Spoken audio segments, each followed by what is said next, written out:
ஸ்ரீமத்பாகவத மகாபுராணம் மூன்றாவது ஸ்கந்தம் அத்தியாயம் 7. ஸ்ரீமத்பாகவத மகாபுராணம் third Skanda chapter 7. விதுரரது கேள்விகள். ஸ்ரீசுக உவாச்ச ஏவம் ப்ருவாணம் மைத்ரேயம் த்வைபாயனசுதோ புதः प्रीणीयन्निव भारात्या विदुरप्रत्यभाषत. विदुर उवाच ब्रह्मन् कथं भगवतश्चिन्मात्रस्याविकारिणः लीलया चापि युज्येरन् निर्गुणस्य गुणाक्रियाः क्रीडायामुद्यमोर्भस्य कामश्चिक्रीडिशान्यतः स्वतस्तृप्तस्य च कथं निवृत्तस्य सदान्यतः अस्राक्षीद्भगवान् विश्वं गुणमय्यात्ममायया तया संस्थापयत्येतद् भूय प्रत्यभितास्यति देशतः कालतो योऽसावस्थात स्वतोऽन्यतः अविप्लुतावबोधात्मा स युज्येताजया कथं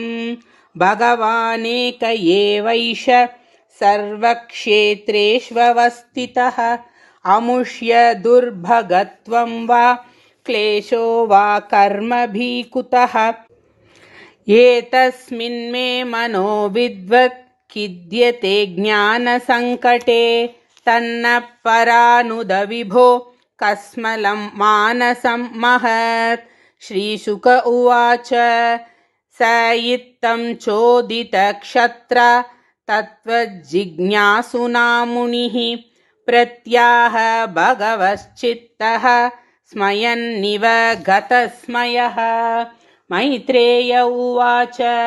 सेयं भगवतो माया यन्नयेन विरुध्यते ईश्वरस्य विमुक्तस्य कार्पण्यमुत बन्धनं यदर्थेन विनामुष्य पुंस आत्मविपर्ययः प्रतीयत उपद्रष्टु स्वशिरश्छेदनादिकः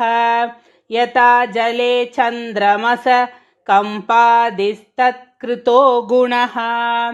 दृश्यते सन्नपि द्रष्टुरात्मनो नात्मनो गुणः स वै निवृत्तिधर्मेण वासुदेवानुकम्पया भगवद्भक्तियोगेन तिरोधत्ते शनैरिह यदेन्द्रियोपरामोऽथ द्रष्ट्रात्मनि परे हरौ विलीयन्ते तथा क्लेशा संसुप्तस्येव कृत्स्नशः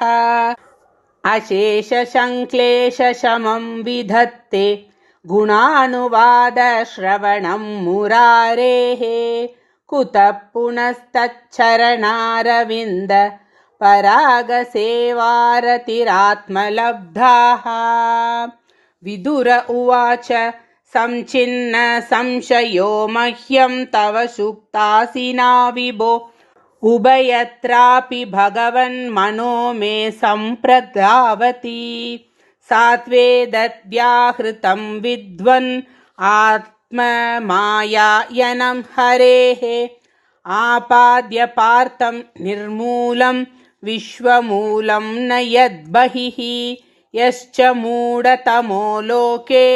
यश्च बुद्धे परं गतः तावुभौ सुखमेधेते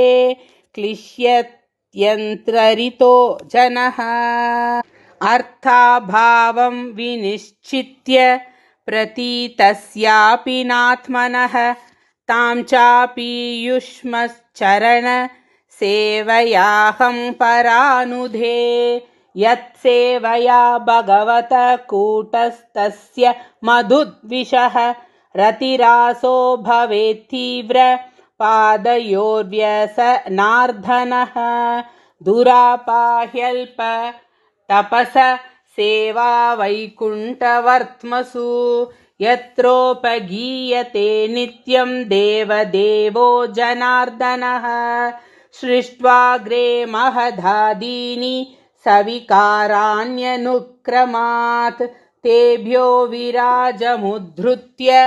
तमनुप्राविशद्विभुः यमाहुराध्यं पुरुषं सहस्राङ्घ्रियुरुबाहुकम् यत्र विश्व इमे लोका सविकाशं समासते यस्मिन् दशविधः प्राण सेन्द्रियार्तेन्द्रियस्त्रिवृत् त्वयेरितो यतो वर्णास्तद्विभूतिर्वदस्व नः यत्र पुत्रैश्च पौत्रैश्च न भद्रुभिः सह गोद्रजैः प्रजा विचित्रा कृतय आसन् याभिरिदं ततं प्रजापतीनां सपतिश्चक्लुपेकान् प्रजापतीन् सर्गांश्चैवानुसर्गांश्च मनून्मन्वन्तरादिपान् एतेषामपि वंशाश्च वंशानुचरितानि च उपर्यदश्च ये लोका भूमेर्मित्रात्मजासते तेषां संस्थां प्रमाणं च भूर्लोकस्य च वर्णय दिर्यङ्मानुषदेवानां सरीसृपपतत्रिणां वदन सर्गसंव्यूहं गार्भस्वेदद्विजोद्भिदां गुणावतारैर्विश्वस्य सर्गस्थित्यप्ययाश्रयम् सृजत श्रीनिवासस्य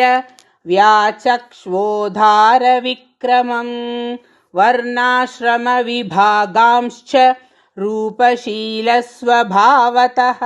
ऋषीणां जन्मकर्माधि वेदस्य च विकर्षणं यज्ञस्य च वितानानि योगस्य च पतः प्रभो नैष्कर्म्यस्य च सांख्यस्य तन्त्रं वा भगवत् स्मृतं पाखण्डपथवैषम्यं प्रतिलोमनिवेशनं जीवस्य गतयो याश्च यावतीर्गुणकर्मजाः धर्मार्थकाममोक्षाणां निमित्तान्यविरोधतः वार्ताया दण्डनीतेश्च श्रुतस्य च विधिं पृथक् श्राद्धस्य च विधिं ब्रह्मन् पितॄणां सर्गमेव च ग्रहनक्षत्रताराणां कालावयवसंस्थितिं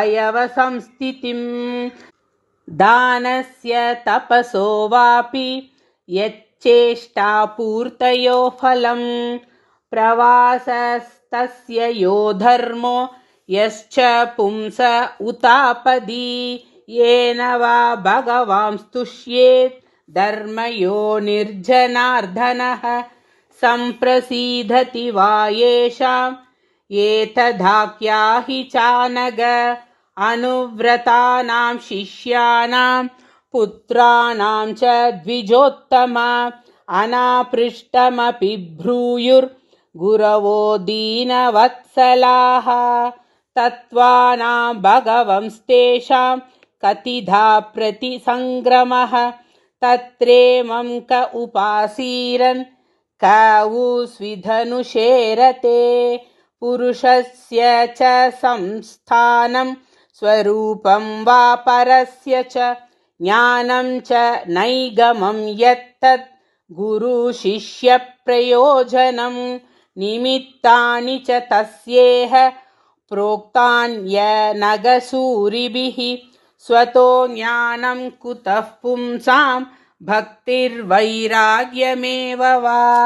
एतान् मे पृच्छत प्रश्नान् हरे कर्म विवित्सया ब्रूहि मे ज्ञस्य मित्रत्वात् अजया नष्टचक्षसः सर्वे वेदाश्च यज्ञाश्च तपोधानानि चानग जीवाभयप्रधानस्य न कुर्वीरन् कलामपि श्रीशुक उवाच स इत्थमापृष्टपुराणकल्पः कुरु प्रधानेन मुनिप्रधानः प्रवृद्धहर्षो भगवत्कथायां सञ्चोदितस्तं प्रहसन्निवाह